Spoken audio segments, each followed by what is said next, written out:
welcome back to yet another very exciting episode of the Friends Talking Fantasy podcast. If you like what you're... Oh, I'm starting to do the outro. We're so happy to be here, guys. I'm totally not confused by, wrapping up our spoiler-free discussion of The Legacy of the Brightwash by Krystle Matar. And now we're diving into the spoiler-filled discussion. Super excited to get into it. This was all part of our Friends Pitching Fantasy series. This is what Dylan pitched and I selected. The friends online, all you friends out there on the socials, clamored for us to give this book a shot over titans such as, Scott Lynch and the Malazan series. And so we were like, okay, let's give it a shot. And here we are to dive right into it. But before we can do that, since this is a spoiler-filled episode, Dylan, you have some spoiler warnings to give out. Yeah. If you haven't yet read The Legacy of the Brightwash, we're going to spoil it moving forward, but you could go back and listen to our spoiler-free episode, which came out 2 days before this. And yeah, if you don't want to get into spoilers, now's a good time to turn this down in your headphones. By the way, for new listeners, the turn this down in your headphones thing, it can't hit as well as it used to, because for those of you who've tuned in more recently, haven't gone deep back into the catalog, we used to do this whole wacky intro where I'd be like listening to the music and I'd be like, turn this up in my headphones. And we play about 30 seconds of the intro music. We used to play like a minute and a half. So it's like, maybe we should tone that down so we can get into the episodes, It was amateur hour. Yeah, well, we had fun.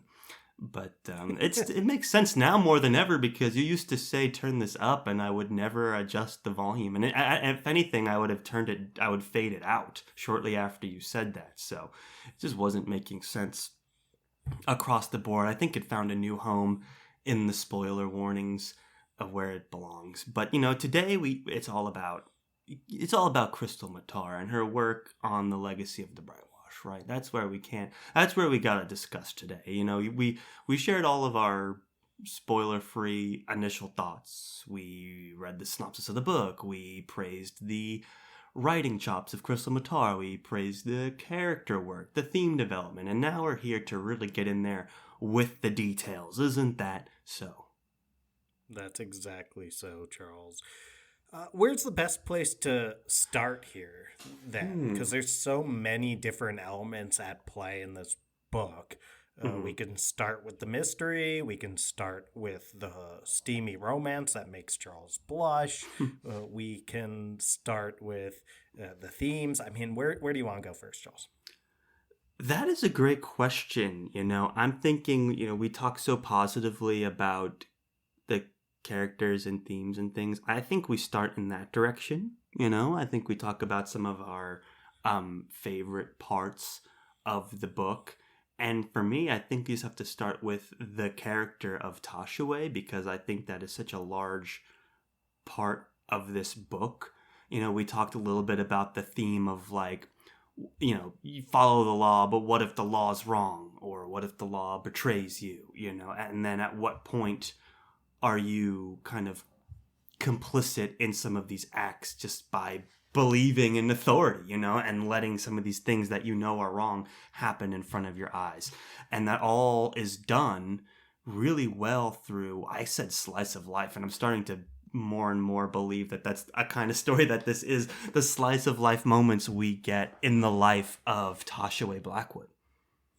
Yes, every slice of life story has murdered, mutilated girls and life. It's a non-conventional story. We said that, It is non-conventional, and I get what you're saying in the sense of the focus is much more on the characters and what's going on at that time, and it's kind of there's a willingness to sit with things that are not super focused on advancing the plot that you wouldn't see in something like Brandon Sanderson is always the go-to for these epic fantasies that are everything that's happening in let's say Mistborn is serving the plot in some Yeah, way, and and that's and just a there's no different. like Sanderlanche at the end. There's no No. big reveals, betrayals, fight scenes. There are some really good fight scenes, but it's not like an epic duel against two enemies.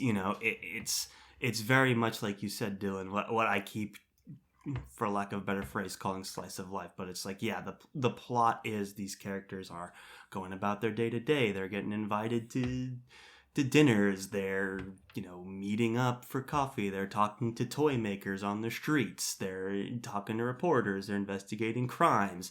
Right. This is a long book, and the plot itself is not really the focus. So there's not too much there for a book of its size. And what you get instead is these moments with Toshaway, and you start to like it's when you have a character who's essentially a police officer, a detective who follows the law to a T in a government that's so obviously, on someone, from a bird's eye view, from the reader's perspective, is so obviously corrupt and horrible. Like, this world, the Dominion, sounds just like a horrible, horrible place to live. Just no value placed on human life at all. And totally like a dystopian nightmare. But for Tasha, it's like, the law is the guiding light of what I believe in, and I'm going to follow the law to the letter, even if it means imprisoning my own son. And you have to ask yourself, how could a character who's seen the worst of war and all this be so naive? And it makes for a really, really interesting, balanced character. What were your takes on this kind of balance between the naivete and the grizzled detective Yeah, character? that's well said, Charles. It makes him complex and Mhm. nuanced, which is very important for a character who's going to be carrying a lot of the weight of a character centric book, and a book that's Mhm. going to be driving home themes through his experience. Clearly, the lessons were drilled into him at a very young age when he's thinking through that line that shows up uh, in the summary. It's like follow the law, and let me make sure I get the actual correct. It's like follow the law and you'll be okay, right? Right. That is the lesson that he has taken in. And I think that it's like we jump into his life at a point in which that has gone so astray. But we have to consider the fact that for a long time, it was what was getting him through a traumatic life, right? So for him to get through all of these traumas of his, like the death of his mom, let's say, and the fact that like his mom was tainted, if I'm remembering correct, like a healer, and then she's killed, and obviously she was treated as a second class citizen, if even a citizen at all, Mhm. when she was alive. And it's like he's having to live through all this and make sense of it at a very Mhm. young age.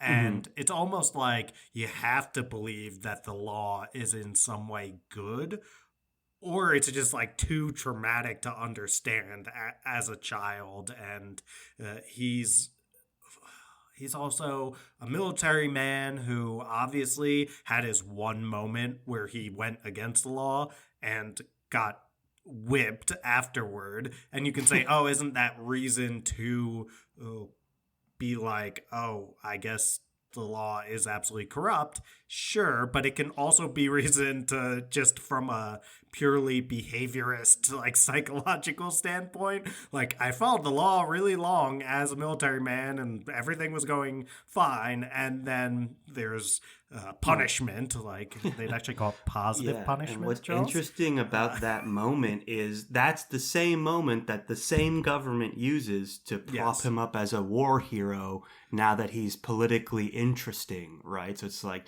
Yeah. the hypocrisy in that one event about how they just use people. It's like, oh, you went against our authority. We don't care if you won the battle. You were supposed to die because we don't value your life at all. And now you've won and it's caused this problem, so you get whipped. It's crazy. And on the other side, it's like, oh, you were such a war hero. Those people that whipped you were wrong. Like, you should be my mayoral running mate. It's like the way they just use people in different ways. The same person, the same experience. All that matters is what works best for the government. And it takes Toshaway so long to get there, even in this book, so long to get to that point where he's like, I'm done with the badge. It's like the last couple chapters of this very long book. Yeah, I mean, we're definitely screaming at him from the reader perspective way All the before. other characters are screaming at him too. Yeah, that's true, and I think it's intentional. Like Krystle Matar, I believe, wants you screaming at Tashaway, but sometimes we just have to learn lessons for ourselves by being beat over the head with this message over and over again. Tashaway, obviously, a really hard-headed guy, and yeah, finally, it's gotten to him. And I think there's also this element of, okay, where does this naivety come from? Well, like Tashaway is such a well-meaning person that it's like he wants to trust that other people are coming from the same perspective, like the lawmakers and all those folks. And yeah, it's finally been a perfect storm of the law is horrible. I mean, we also have the reveal of the mystery, which is that these children are basically being used as like batteries, I guess, is the best way to think about it. They break their minds and cut off their limbs to transport them and store them, to use their tainted abilities as batteries for machines, like literally turning people into objects for industry. And that's the way that I think we've talked about this before. We did a whole episode that's like, why do we love fantasy?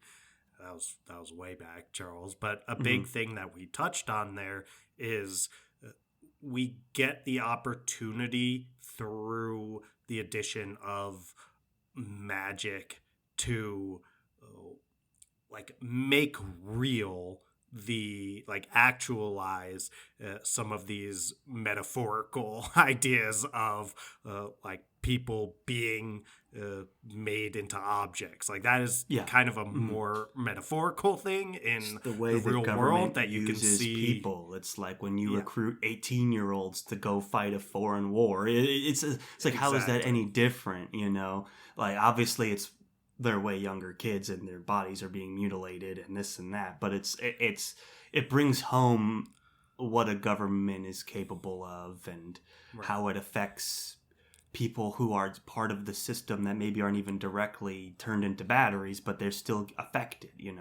You see Toshaway the whole time struggling to grab on to any kind of identity or belonging or structure in his life. The only thing he can rely on is his cigarillos, which he so desperately holds on to for every moment. But to me, like there were his early scenes with Stella, where his initial attraction to her, in part, comes from the fact that she knows a lot about his heritage, which was so squashed out of him from his early days as a kid, where his dad was out of the picture and the mom was run into the ground by the government, and he didn't know things about these foreign lands and this whiskey and it must have come from this island, and that sense of belonging. And also, like, he never had a family because he was put into the breeding program. He never really had like the mother of his child in his life, and so that was another part of it. And I have a kid, Jason, and that gives me meaning. But then, Jason becomes proven to be tainted, and he has to, wouldn't register, so he gets arrested, and all these other things. Just this whole time he's running around grasping at stuff. And the thing he kind of lands on is the law. And the law was set up to be that for him as a way to manipulate him. And it's not until you go so far along with this character in that process that you can see what the shell of a person he's become, and he doesn't even realize it. He got so bad to the point where he was like, I'm following the law. My kid didn't register. He's going to jail. Like, he did that. And then he meets with his son like every week or regularly, right? And frequently just watches him get beat up and just living in jail. And he's like, well, just register, Jason. Come on, like, just register. And Jason's like, dude, don't you get it? Like, that's how they control us. I have this moral objection, and I'm not going to compromise that just so I can get out of jail. And it's an interesting dynamic that permeates the whole book is Tashaway's sense of belonging, and that with his sympathy towards children also, I think, is a really interesting tool, just to kind of put him at odds with the government, but also keep him aligned with it for so long. That's well said, Charles. Yeah, from the very beginning of the book, I think one of the first scenes of Tashaway is he shows up at the pub, I think, and there's a baby there, and the baby's crying. Oh, right. He soothes the baby, yeah. Yeah, that's like the first scene, basically. So right, I forgot about that. Yeah, our acquaintance to Tashaway is someone who is very loving when it comes to children, has a gift when it comes to like soothing and nurturing children, and also like has this kind of vulnerable side to him that he's willing to show, like not traditional for such a buff war hero guy. Like he's also like, oh, don't worry, like I can coddle a baby too. Like has a willingness to show some of the more like traditionally feminine traits. So the sentimental side in a society that is not sentimental at all. For sure.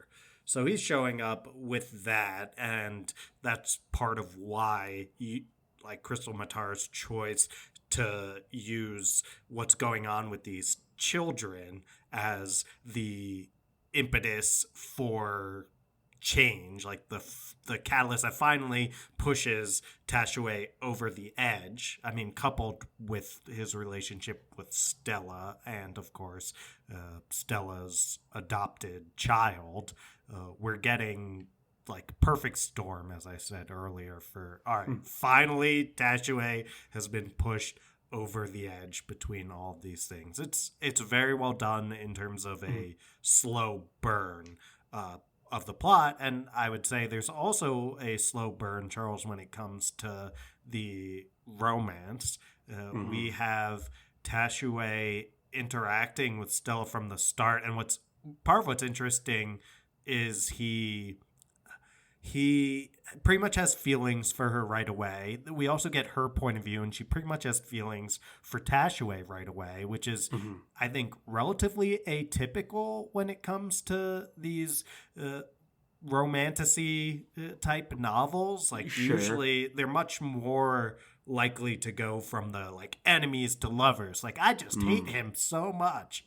Like, I think we've seen that in the times that we've read romantasy on this show way more commonly than we've seen like, oh, right away I'm just like, oh, they seem really nice and I'm into them. And where the tension comes from rather than the will they, won't they of like, do they even like each other?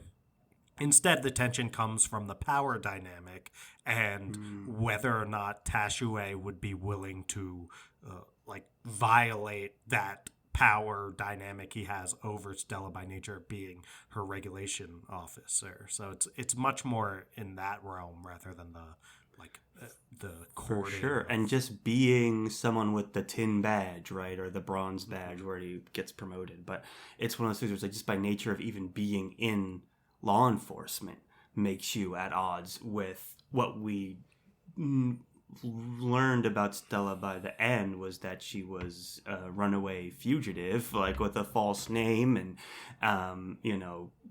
trying to protect a kid that she essentially stowed away with.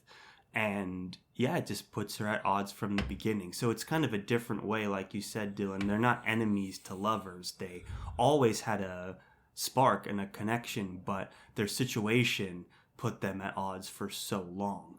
And even when Tashaway showed a sentimental connection to children and showed to be loving and tender and good intentioned, just by being a part of the system as a police officer equivalent, I forget what his actual job title is, Regulation officer.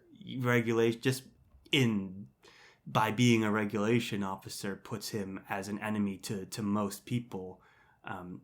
So it's kind of interesting to see. And I even think their names are opposite, right? Isn't Stella's last name White Rock? So you have White Rock and Blackwood. It's like not too, like, it's like, well, it's a fake name, but it's yeah, but I mean, it's still like, it just happens to be the exact opposite of Tashaway's last name. So it's, it's interesting.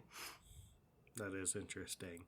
Yeah, it's well said by you describing the ways in which, like, they're enemies to lovers on paper and not on the literal paper of the book, but like in theory, a regulation officer and the tainted that he is in charge of have an adversarial fugitive tainted on the run too, right, who's hiding who's hiding the fact that like she's also hiding what her level of tainted ability is. Like, I forget the name of it, but she's basically a like palliative care like hospice person who is like saying that her talent is the like, oh, I can soothe people's pain as they are approaching death. Right. And but instead, she's really like a healer.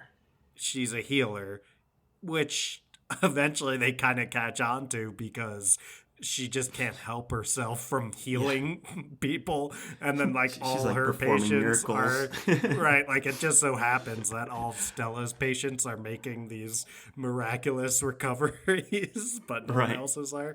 But they do catch on to her eventually. So she has all of these things to lose, and probably most of all, what she has to lose is that her her daughter is not her biological daughter, and like you said, is someone that she saved and basically would be getting used in the battery way, I believe, if she were found. So it's a lot going on when it comes to things Stella has to lose, and she's taking a risk by getting close to Tashaway and letting him in. So what did you think, Charles? Did you like this approach to the romance more than the more typical like enemies to lovers? Like, I just hate him, and then maybe I'm coming to be attracted to him. Blah blah blah, like that. Because it's interesting because we talked about how this doesn't necessarily adhere to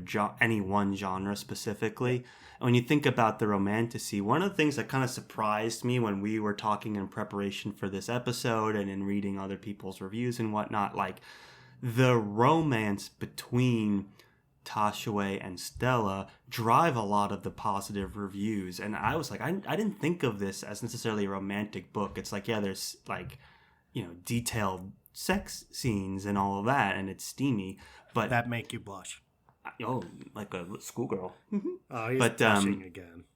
But what I liked about it was, we've read other romantasy, like we read Court of Thorns and Roses, and that is set up as a romantasy novel. And there's some things that you can be like, okay, I'm not the target audience for this. I'm rolling my eyes a little bit, where it's like, I did these horrible things because I loved you. And you're like, ugh, like, I don't really know how I feel about this. But in this, it was just such a natural, like, part of this world that they're in. It's like, hey, here's two people that like each other, but their circumstances are causing them to be secretive and at odds with each other. And Tashaway has that relationship with what's her name, Alana at the court. Leia, Illea, right? Alea, something like that.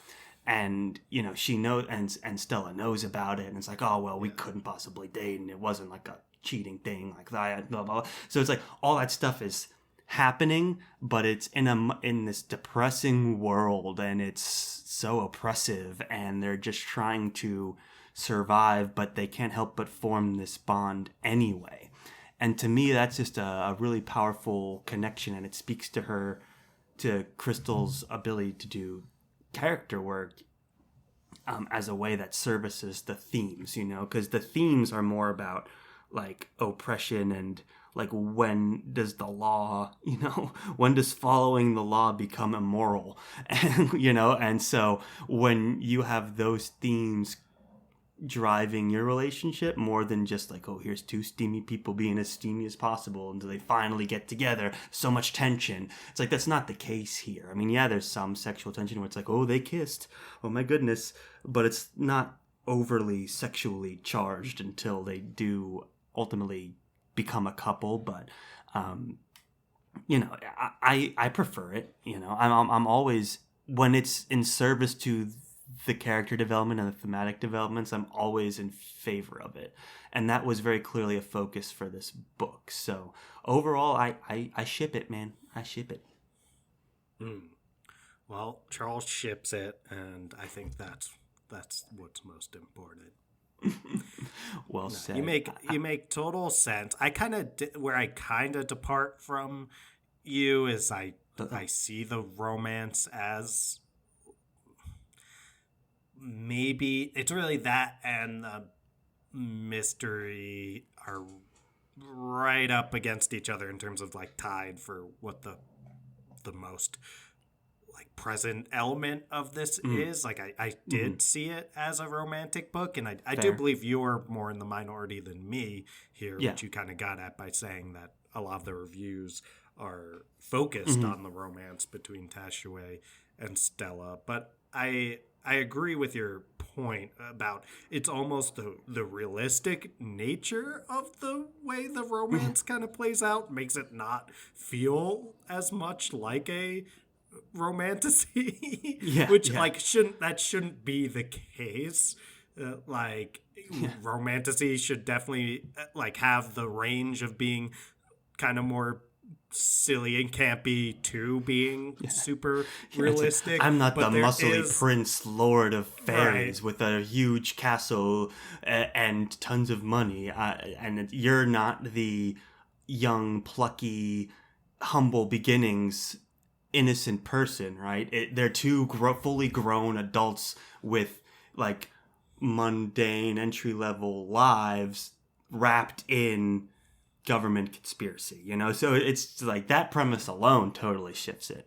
Yeah, but I mean, to me, romantasy ranges from each of those extreme poles. Totally. But it does, because kind of it's easy in your head, and for me too, to be like, what are examples of romantasy novels? And it is like A Court of Thorns and Roses, Fourth Wing, and those fall much more toward that opposite end of the pole that you're talking about in terms of, fairy, a fairy princess. He wasn't a prince, but, noble, at least. And sure. Sparkly. Well, I guess it depends. Buff. We won't get too much into the A Court of Thorns and Roses discussion right now. But point being, that sort of new adult genre of it is what comes to mind. But these are like two mature individuals trying to handle a very delicate situation, and they're not just completely falling into that head over heels, love conquers all element of. They're like, no, like I have very serious commitments. Like for Tashue, it's like I have a very serious commitment to my son, and that is gonna have to take priority even if I don't want it to. Like my heart says, the law. In the beginning of the law, but by the end, he's still begrudgingly choosing to do what's right by his son over what's right by his relationship with Stella, which is like a super noble, mature choice that you see more likely among someone who's older and has more ties that are holding them to like to make those kind of tough decisions. And then Stella, like she's choosing, is it Ketrican? I've been trying to remember the name of the daughter for a while. But Point being, she's like, I have a duty to my daughter that's going to be taking priority over everything else. And that might be another character in another book, and this just sounds like it. But point being, people know the character I'm talking about, and they know that Stella would choose that character over I anything to think do it's with her relationship with Caradwin. Caradwin. Yeah, Ketrigan, I think, is a character. Ceridwen.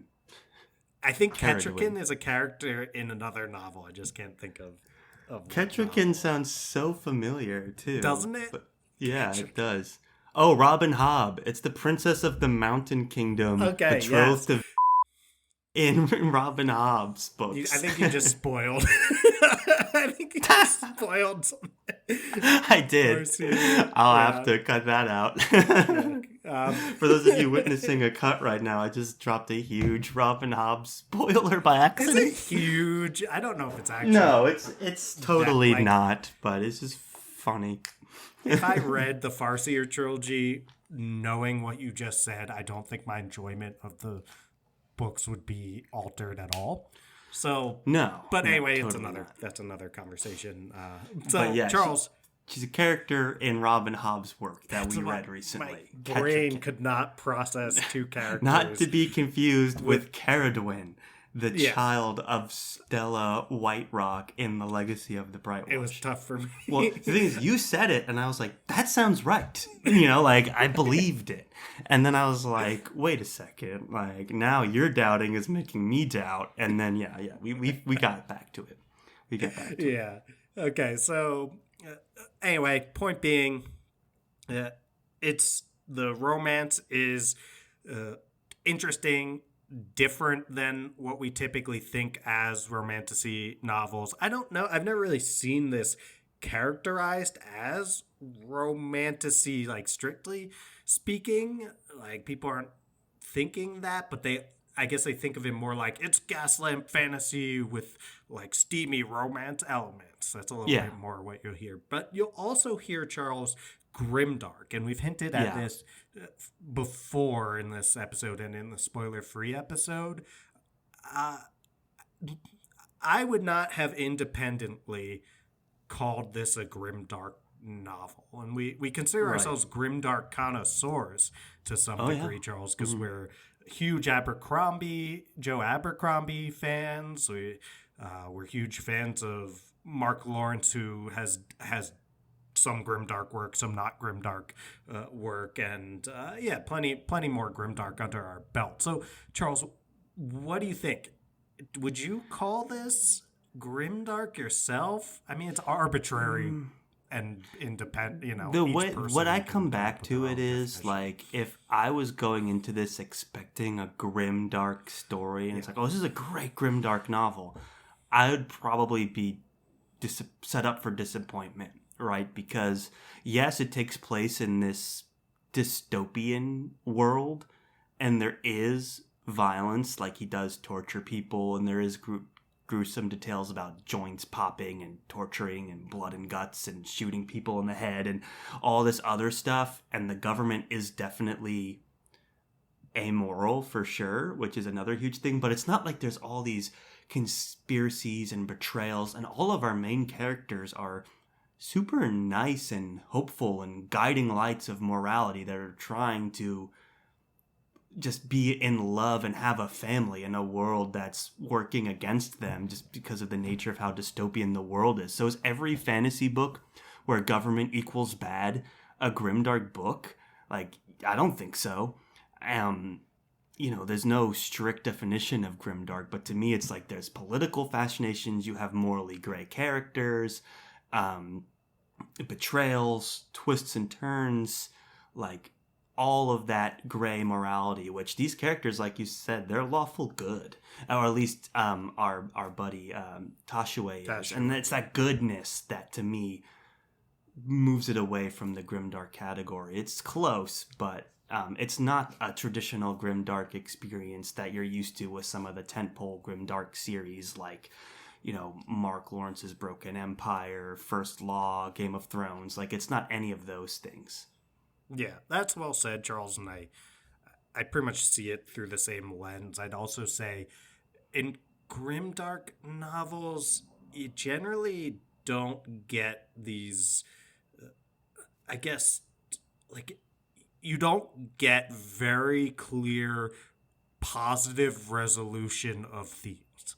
And by that, I mean, yeah, sure. Does Tashue Yes. get Oh, arrested, sure. or is he about to get arrested by the end of the book? So there's a little bit of that element of like no good deed goes unpunished sort of stuff going on, but it doesn't feel super strong in the way you might see in an Abercrombie book, and super strong in terms of the grimdark elements. Not saying that it's weak in Right. terms of the writing, but you see Tashue, like, what is the lesson that Tashue really needs to learn? And it's kind of like government is bad and people Yeah. are being oppressed, and you need to stop being complacent and rally against it. And then he like learns it, Yeah. and there's no reason to think that he's Like going he to quits go his back job to, and like yeah, verbally harasses the governor and like tries to break Jason out, and yeah, he does break bad a little bit, torturing a guy for a mobster, like he does descend into yeah. some of that, and he that's kind of shoehorned at the end of like, oh, am I just using this as an excuse for violence? It's like, no, you're not, dude. Like you obviously love your family, and you're doing what you have to get them safe quickly. Violence is sometimes the answer in those cases, especially when you're in defense mode. So yeah, some of him's like, am I doing this because I'm a violent person that loves violence? It's like, no, but I And respect in that you ask, and just by the fact that you're asking that, it's like something that maybe Logan Nine Fingers with 20 years of therapy might ask himself. This is the same thing. Where it's just like, am I doing this because I like violence? Where it's like you had no No, I therapy mean at all and you're Logan ready to asks go. himself those questions, but I think the the answer in a lot The of lack of grimdark nihilism. novels, It's the yeah, lack of like, nihilism. yeah, for sure. And a lot of grimdark novels, if you're asking yourself the question of like, am I just using this as an excuse for violence? Like the answer is yes. Yeah. Like, Yeah. and in this novel, the answer is no. Yeah. So it's Yeah. like, If this was grimdark, he would like, who knows what, like arrest Stella or something, like, or who knows. But and yeah. Stella kind of gets away as Mm. well. So it's there's just a lot. I think There's a lot of totally optimism. understand the why people would gravitate toward the grimdark label for this, and I would Right. say there are certainly grimdark elements to it. Yes. And I mean, we're talking about a book with like children being mutilated and like breeding just for the purpose of using them as batteries. Like that's pretty Breeding dark. programs, But arresting for people for not me, registering, manipulating yeah, Toshaway for political gain, like all of these right. things would be in a grimdark novel for sure. Yeah. But then there are those other aspects we talked about in terms of the optimism, in terms of the theme, in terms of the characters, the main characters feeling like they are good underneath it all and not like using, like pretending they're good when they're actually bad or anything like that. So for me, when I'm recommending this book in the future, I might say grimdark elements, but I wouldn't say like Yeah. check out this awesome grimdark novel. And I'm Yeah. going to go much quicker toward the mystery, toward the romance, Mm. and toward the just awesome, unique voice and writing as reasons to check this out. Right, right. And I would agree. And I would recommend this book as well. The tough thing for me, and we're late enough in the episode that I can give my one tiny criticism. Um, You can't put that in the front. no, Coward. no, no, no. You can't put it at the end either. It's got to be like right somewhere deep into the episode, right? We're all friends here now. We're listening deep into the episode. Like I've recommended it in the spoiler free. I enjoyed the series. I have nothing but admiration for Krystle Matar's work. This is a small thing, and are all around the plot of the book and the ending. Because for me, it's like there's so much great character work, there's so much great thematic development, but when you're like trying to put this into a genre, you kind of get a little lost. And I think a part of that is this plot ultimately doesn't go anywhere that far considering its page length. Like, so much stuff happens. But when you're like, what is this book about? It's like Tashaway, like, falls in love with this woman, Stella. He becomes disillusioned from the government. He quits his job. But it's like, so what, you know? Like, to me, I think I was missing some sort of more definitive ending. Like, I remember getting to the very end of this book, and I'm like, I still feel like we're in the middle of the plot, but I'm on the last couple pages here. And then at the very end, it's like, oh, all of a sudden, police show up. Tashua, you're under arrest. The end. And I'm like, what happened?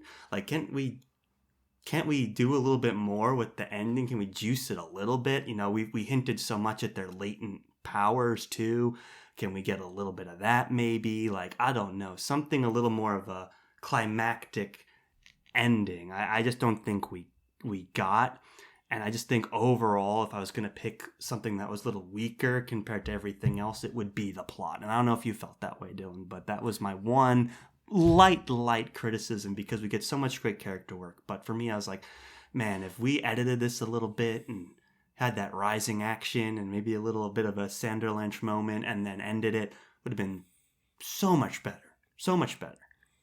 Yeah, no, I see where you're coming from. I think that the character work was much stronger than the plot. I think there's some degree to which that's is it a bug or a feature that the plot is slow moving in service of the character work. That is up to the individual reader.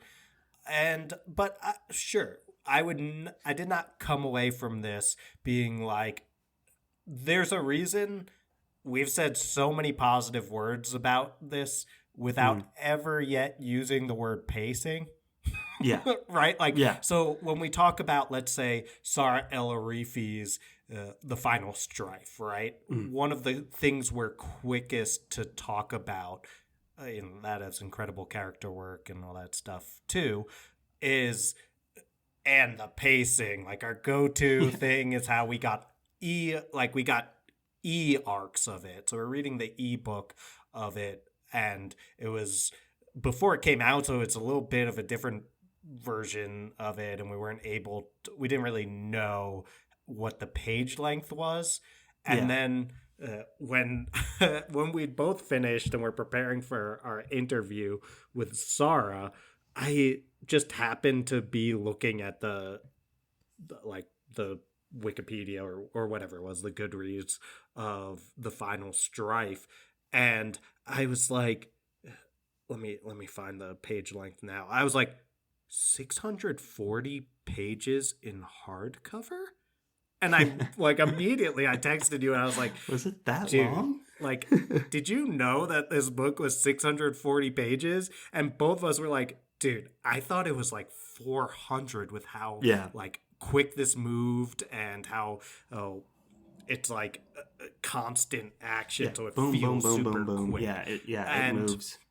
Yeah, so pacing is not the greatest strength of this novel, but there's also an emphasis on those little moments, and that what you were touching on when you said slice of life, which is it's easy to see. It's kind of like this book.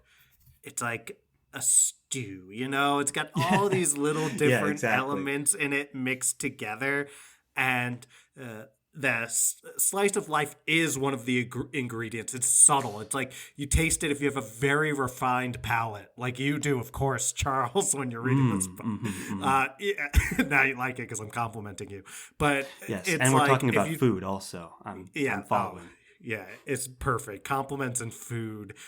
Charles needs both in equal measure to survive. But yes, food metaphors always work. But you get a little taste of it, and you're like, like, is that is that a little slice of life in there? And you ask the author, and they're like, Exactly. I did throw a little bit in there. Like, thank you for noticing. Like, not everyone sees that. Like, sure, Yeah, yeah. is there slice of life in here? Yes, because there's those little moments that are allowed to Yeah. breathe in a way Mm, that a book that had more like fast pacing just isn't gonna have. So right. that can be a feature, especially when folks are super invested in the For sure. romance. It's Like, like, remember when we read Robin Hobb, and it's the same thing. It's like what, yeah, like, the plot that happens in this book is not the feature. It's spending the intimate, extended time in Fitz's head. The character work that yeah, Robin Hobb does with Fitz. You can equate that to what we're getting here. There's a bit more structure around the story here, I would say, but I mean, it's the same kind of approach where there's just shift in priorities. For me, like, I think the sequel potential that this book was obviously trying to build up to kind of took away from the ending of this book as a standalone work. That's my only very minor thing. And like you said, Dylan, is it a bug or a feature depending on who you ask? And not to take away from Krystle Matar's incredible writing chops. To me, like, the person who reads too many fantasy books at once and shares his opinion all the time, like, if it went through one more round of editing, like, it could have been so powerful and, like, add a little bit of suspense or action or something at the end, a twist or something, a reveal, whatever. Like, this book is full of them, and so many of them are latent throughout, and like, she sets up so many wonderful things with these latent abilities and like, just all these potential enemies and the politics and things like that, and just the hypocrisy that this government is capable of is so ripe and juicy for these kind of moments.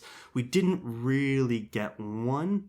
Like, the juiciest thing is that he gets arrested for raising his voice to the governor, and you're like, okay, like, he's on, like, the last line is, you're under arrest, and I'm like, okay, like, what am I supposed to do with that as a line, at the end of your book? Like, what am I supposed to do with that? And I guess as someone that just wants more, effective hook at least, but give me a little something, something, what I'm saying? yeah, I get where you're coming from. I think that it's kind of like how we recommend the Blade itself, Joe Yeah. Abercrombie's first book, and it's like, well, if I remember, I read it at the same time as the first book in a series called the Acacia Trilogy, and I Mm-hmm. did enjoy the Acacia Trilogy as well.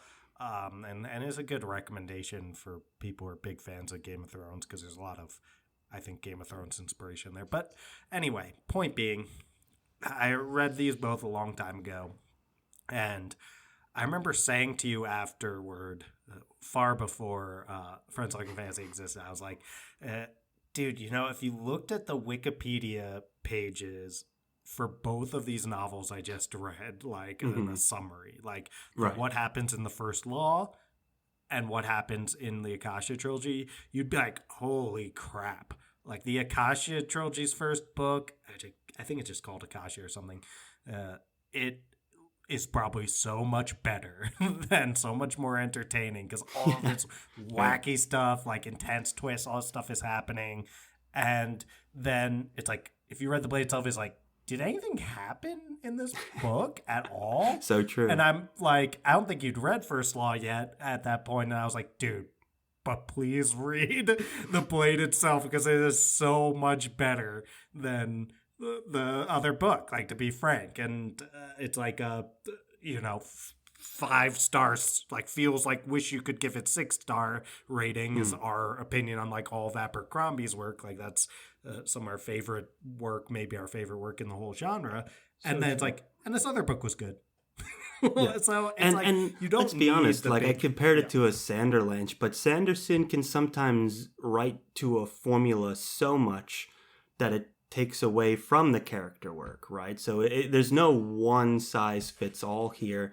And I think you touched on it, Dylan. It's Krystle Matar has the writing chops, and she's just so intimately aware of her characters that she can write anything, that these characters can do Yeah. anything. She doesn't need to strict to like rising action, falling action, climax, you know? Like she doesn't have Yeah. to necessarily strictly follow that, like act 1, act 2, act 3. It's just here's the characters and they go and they could do anything and I would be invested and it would be serving a theme and it would be building their relationship complexity, and like I'm all for that. Like this what makes this book great, and I will eager, you know, the second book is, you know, out already, came out last year, the Legacy of Brick and Bone, which I want to read soon because I'm a big fan of Krystle as an author. So that's not to say that this is like a huge criticism or anything. It's like she did everything right, and I just wanted more. You know, that's a good criticism to receive as an author. It's okay to say she didn't. Yeah, I mean, it's okay to not feel she did everything right, and could the ending have had a little more oomph to it? I'm sure, but it's it is in the vein, it feels like, of the Blade itself kind of ending, where I wouldn't be surprised if after we've read this full series, we're saying the same kind of thing we say about the First Law, like original trilogy, in the sense of this is one complete story. And if you want to read that first book and get the, like, this is a standalone with sequel potential type experience, you don't get it as much as you will with some other books. Like, I would say, we always go to Sanderson so quick as the example of just like following the rules of storytelling to a T, and executing in that way. And yeah, like Mistborn does very much follow that, like, rising action, climax, falling action, like as its own individual book. And I feel very good recommending Mistborn: The Final Empire, which is book 1, as you will get a complete reading experience just reading this book. And you'll probably really love it because this is a super popular book and it's accessible to so many people. But if for some reason you don't, you will not feel like this is unfinished if you don't go on and see what happens with all those plot hooks that Sanderson gave us little hints of where things are going. Well, this, if you just read Legacy of the Brightwash and you never carry forward with the trilogy, I would totally understand a feeling of it, like this feels unfinished. And that's okay with a trilogy. Or is it a trilogy? Is that the plan? No, I'm not sure. It only shows the 2, and it doesn't show another one like in the works. Tainted Dominion is the name of the series, and it's got 2 books out right now. No like placeholder for a third, but I'm sure there'll be more. I mean, this world is so rich that she could write anything. You know, there's something called Tainted by Krystle Matar, but it doesn't say it says it's in the series. Let's see what this is. It's something different. But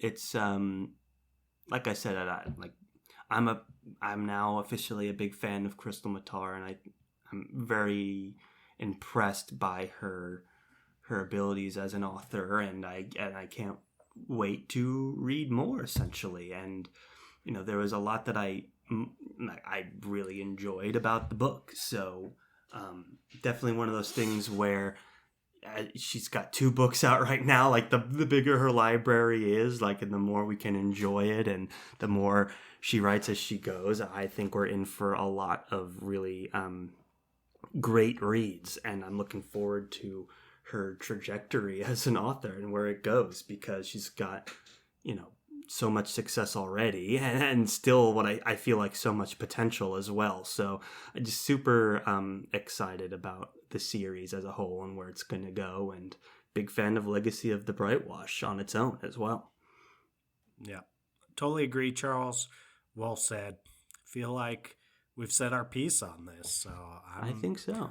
I'm willing to move forward on that. I'm willing to get that sweet, sweet outro music pumping. Yeah, I agree. Let's get that sweet, sweet outro music going.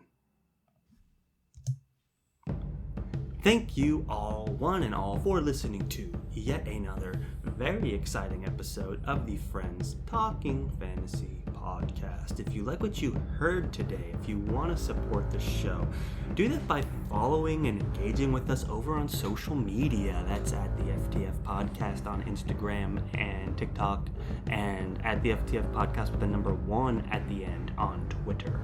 Now, Dylan, if they like what they heard today and they want to support the show even more than engaging with us over on social media, what can they do? Toss 5 stars to our podcast, which you can do over on Spotify, where most of you are listening. Right now, the way you do that is you click About, then you click where the stars are, and throw us 5 of those. You can also rate and review on Apple Podcasts. That means you can write nice things about us. If you do happen to go on the TikTok and you get to see Charles's fresh new haircut, I mean, how could you resist the urge to write about that in a review? Just say 5 stars for the haircut. I mean, I didn't even listen to the episode, but I saw that TikTok video, and this is a man who deserves 5 stars. I mean, this guy could play Tashue Blackwood, if you know what I'm saying, with that fresh new cut. I mean, but younger, of course. Maybe I could play the son, you know, the guy in the rift there, Jason, you know? Jason? It's like so much power. Is Jason described as having an amazing haircut? I think he's probably not. They probably aren't giving out fresh cuts in the rift, but you never know. Anyway, you don't have to rate and review, although the temptation will be great if you see Charles's hair. Just listening is more than enough. Thank you so much for doing it. Just listening, guys, as Dylan said. More than enough. You guys are awesome for making it all the way to the end. Thank you all for listening. Thank you, thank you, thank you. And as always, go forth and conquer, friends.